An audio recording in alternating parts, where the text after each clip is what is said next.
Gerbiamas lektoriau, papasakokite apie save, kokį dalyką dėstote, kokia jūsų specializacija šioje srityje ir asmeniniai interesai. Sveiki, aš Igoris Opryško, dėstau tokį labai įdomų modulį sveikas amžėjimas. Sveikas ir amžėjimas. Noriu atkreipti dėmesį, todėl kad amžėjimas gali būti įvairus. Tai šiuo atveju mes kalbam apie sveiką. Ką galiu pasakyti apie save? Turiu du išsilavinimus, vieną inžinerinį, tai buvo po mokyklos, ir antras išsilavinimas tai sveikatos mokslo. Tai va tokia kombinacija leidžia man daug ką daryti. Taip pat esu asmeninis treneris, sveikatintojas, Riodarakų ekspertas, lektorius, ir ten dar visokių ir turiu priedų. Tai ką noriu pasakyti apie šį modulį? Modulis yra unikalus. Unikalus kodėl? Todėl, kad sveikas amžėjimas principe ir metodologija, ir savotiška filosofija. Jeigu jūs ateisit čia, tai aš su savo kolegom kaip tik pasidalinsim tom mintim ir įžvalgom ir atitinkamai amžėjimas pas jūs bus sveikas. Mes taip pat žinome, kad jūs esate ir įvairių sporto sričių atstovas, ar bent jau buvote. Gal galite surišti šiuos dalykus, kas paskatino jūs pradėti domėtis šiuo dalyku, kodėl pasirinkote į sveikatą žvelgti iš holistinės perspektyvos ir ar sportas yra su tuom susijęs? Mano sportinė istorija tokia paprasta. Aš niekada nebuvau profesionalus sportininkas, neturėjau kažkokių didelių pasiekimų, bet dar studentavimo laikais supratau, kad sportas yra geriausias antidepresantas. Tai kai būdavo labai dideli stresai, tai kaip tik sportas man padėdavo su tuo susitvarkyti. Po to gyvenime irgi buvo laikotarpiai, kada buvo dideli stresai. Tai kaip tik sportas toks sveikas, turiu omeny sportas, fizinis aktyvumas, ne sportas noriu pasakyti, jisai man padėdavo. Kai buvo virš 50, turėjau didelį iššūkį, pas mamą buvo insultas ir žinojau, kokia bus perspektyva ir raida. Ir tam, kad atlaikyt šitą, sugalvojau, kad reikia man sudalyvauti tokiuose varžybose, vadinasi Ironman. Tai yra ilgas triatlonas. Ten daug reikia plaukt, beveik 4 km, 180 su dviračiu ir maratoną prabėgti. Pasiruošimas yra 2 metai ir tai yra toks laikotarpis, kada mūsų kūnas adaptuojasi. Per tą laiką, taip įvyko, kad mamą palaidojau, bet tas užsiėmimas ir siekis, kad galiu tą įvykti, ir taip įveikiau šią distanciją, be jokių traumų, buvo viskas gerai. Buvo vienas iš tokių rodiklių, kaip fizinis aktyvumas padeda susitvarkyti ne tik tai su stresu, bet su sveikata ir su pakankamai gerai planuoti gyvenimą. Kadangi jeigu yra ilgas tikslas, tu turi viską planuoti, o planas tau palengvina viską. Tai taip susidūriau arčiau su sportu ir dabar padariau savo tokį iššūkį, kad kartą į metus reikia sudalyvauti varžybose. Tai toks mano sportas, o taip esu fiziškai aktyvus ir skaitau, ir kaip rodo šiuolaikinis mokslas, fizinis aktyvumas tai yra vienas iš geriausių vaistų, kuriuo mes galim daug ką atstatyti mūsų kūne. Tik tai vaistas. Kodėl taip? Todėl, kad mūsų kūnas suprojektuotas judėti. Mes dabar viską, ką darom dėl civilizacijos, tai atvirkščiai. Mes jį žlugdom. Tai toks mano požiūris į fizinį aktyvumą ir tai leidžia man pačiam būti sveikam ir, taip sakant, savo auklėtiniams ir klientams irgi bandau įskiepyti šitą bacilą, kad fizinis aktyvumas yra mums taip pat svarbus kaip ir dantų valymas.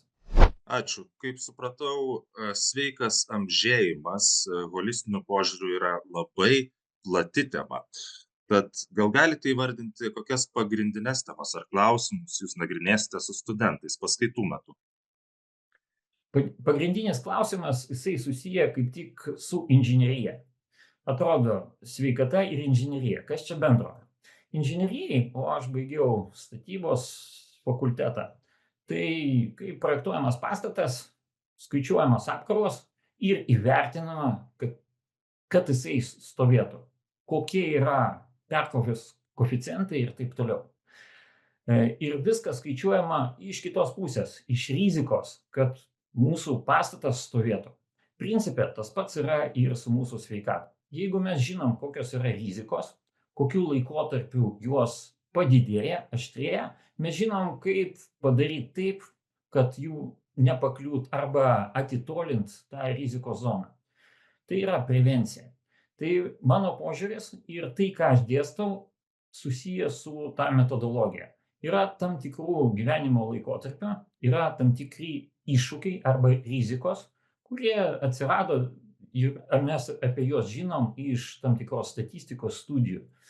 Ir jeigu mes sutapatinsim savo stebėseną su tuo, kas yra, sakysim, tie trendai arba naratyvai, tai mes galim atitinkamai kažką padaryti taip, kad arba nepakliūt į tą rizikos zoną, arba kai kuriais atvejais atitolint. Pavyzdžiui, su demencija. 5-10 metų pilnai įmanoma tą padaryti ir tai rodo šiuolaikinis mokslas, turiu omeny be vaistų. O per tą laiką gal ir vaistai atsiras. Tai jau čia kitas gyvenimo etapas. Tai bus vėliau. Toks truputėlį kompromituojantis klausimas. O jaunus žmonės, kaip įtikinti, kad jie turi pradėti rūpintis savo sveikata anksčiau, negu nutinka, taip sakykime, vyresnio amžiaus žmonių bėdos? Yra du variantai, du būdai. Vienas veikia labiau vyrams, kitas labiau panelėms. Vyrams analogija yra su automobiliais. Jeigu jūs perkat automobilį iš antrų rankų, tai kažkodėl norit pasirinkti, kad būtų vokiečiai. Ir abejoju, kad pirksit iš kokio kazacho ar dar iš kažkur tai iš tų kraštų. Dėl kokios priežasties? Jūs žinot, kad mes visi žinom, kad vokietis prižiūrėjo automobilį ir ėjo visus techninės aptarnavimo automobilio etapus taip, kaip sugalvojo gamintojas. Kitose šalyse dėja ne visada prižiūrima. Ir atitinkamai rida automobilių bus skirtinga. Jie mažai važiuos ir ten suges greičiau. Ir tai bus išlaidos. Tai čia vyrams, jie tada pradeda galvoti, jeigu darai prevenciją, tai tada ilgiau važiuosi. Su panelėm, kadangi su automobiliais truputėlį sudėtingiau, pavyzdys yra labai paprastas. Reikia nuvažiuoti į pensionatą ir pažiūrėti, kaip atrodo tie žmonės, kurie ten gyvena. O ten dažniausiai būna įvairaus plauko. Ir tie, kurie negali judėti, pas kai kurios demencijos, kai kurie guli, kai kurie vaikšto. Ir klausimas yra toksai, kaip ilgai tu nori būti toksai ir pakliūti į tokią situaciją. Ir ką tu gali padaryti dabar? O tai praktiškai nieko nekainuoja, labai mažos pastangos, kad atitolint tokį scenarijų. Tai tik tai pavyzdžiai.